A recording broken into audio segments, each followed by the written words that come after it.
দেখেন একটু, হ্যাঁ দেখেন ভালো করে দেখেন। তাদের এখানে জিয়ার লাশ এখানে এত সুন্দর করে কবর দেওয়া হয়েছে, এত আয়োজন করা হয়েছে, সেটা তো আমরা মানবো না। মায়ের যাদের আত্মীয় স্বজন বা আমাদের যাদের প্রিয়জনদের মানে মানুষ মারা গেছে তাদের কারো লাশ নেই, কিন্তু এখানে জিয়ার লাশ এখানে এত সুন্দর করে কবর দেওয়া হয়েছে, এত আয়োজন করা হয়েছে, সেটা তো আমরা মানবো না।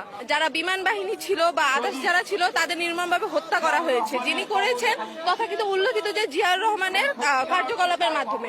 এখন ওনার কবরটা আমাদের পবিত্র সংসদে বিদ্যমান আছে, কিন্তু যারা মারা গিয়েছেন বা শহীদ হয়েছেন তাদের কোনো খবরও নেই এবং তাদের আত্মীয় স্বজনের কাছে তাদের লাশটি অব্দি যায়নি।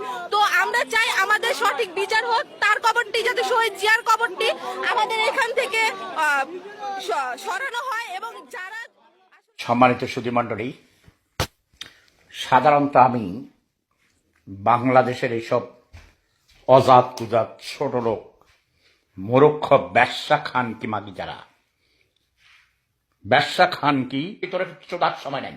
কিন্তু আজকে আমি এখন এই মাত্র ঘুমাইতে যাওয়ার আগে আজকে আমি 2 সপ্তাহ যাবত অসুস্থ, আমার 73 বছর বয়স।